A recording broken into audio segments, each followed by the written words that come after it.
marketing per se is a big challenge. Over the last 2 years, there's just been tremendous volatility in the market. How to market the crops. Besides cash contracts, we utilize futures and options, and it takes a lot of time, it takes a lot of money to deal with marketing, but I think will be very important in deciding whether we make a profit or whether we don't for the next 2 years.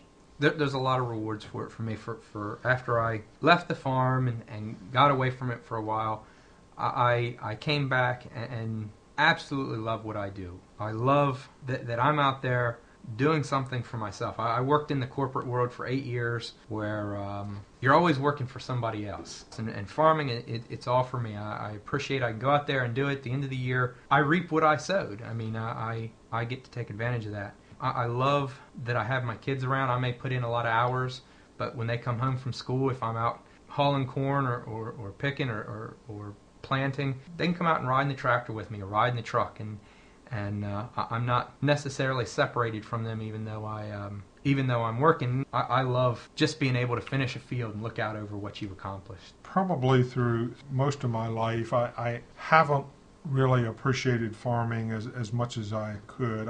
I was born and raised on a farm, and I farmed all my life. I was always very focused on financial goals and production goals. I wanted to grow the farm. I wanted to make money, and worked very hard at it. But particularly over the last 5 years, 10 years or so, as I've gotten older, I've really appreciated how unique and how rewarding farming is. To have the opportunity to live out in the country, to be able to grow a good crop is just tremendously rewarding. My office in my home is on the second floor now, and I very much enjoy being able to sit at my desk and look out over top of a pretty crop. There's nothing that's more fun than sitting on the combine and harvesting a really great crop. Crop insurance is essential. I think there's probably in this area very few people who don't have crop insurance. I think irrigation is, to some degree, I'm very much an advocate of that because it takes some of the risk out of it. I kind of thought when I got back that need to diversify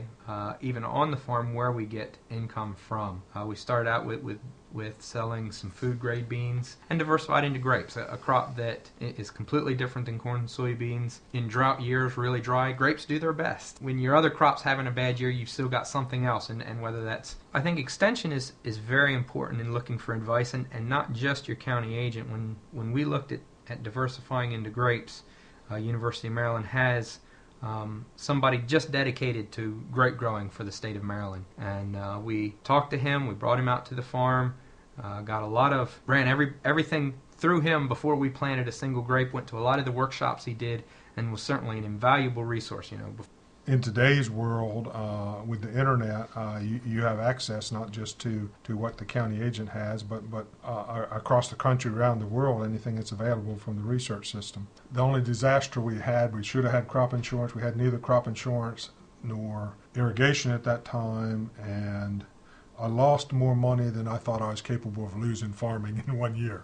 Fortunately, we were in a strong financial position and were able to survive that, but persuaded me that we couldn't survive that if it happened again soon or in years in a row. So we today could survive 1 year of disaster. I don't think we could survive 2 years of disaster without crop insurance. We have collected from crop insurance in a number of years, but on a marginal basis where crops were not good, but not disastrous, but low enough that there was an indemnity paid. And obviously, when we get a check from crop insurance, that's a good thing, and it's very helpful. So it's been helpful to us, but has not made the difference from staying in business and not staying in business. Though I think it's capable of that. I think the majority of farmers on the Eastern Shore are going to have to learn to be small farmers and find niche markets, and whether that's selling fruits and vegetables to people at farmers markets or through community-supported agriculture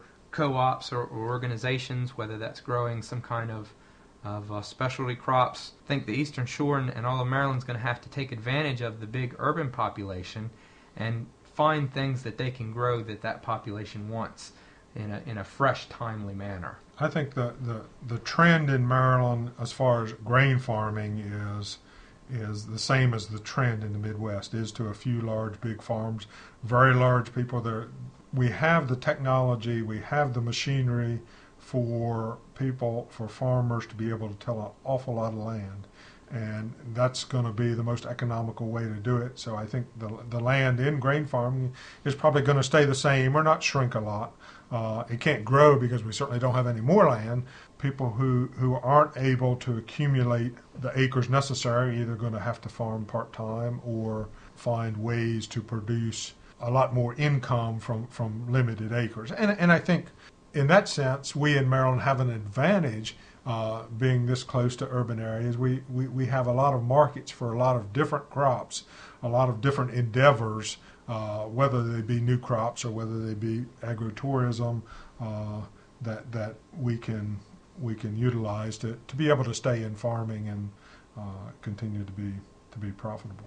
I think farmers need a financial safety net in that with the uncertainty of weather and market, farmers don't completely left on their own always have the ability to withstand even 1 year or more than 1 year of catastrophic situations, and it's in the best interest of everybody in our country to keep our farmers in business.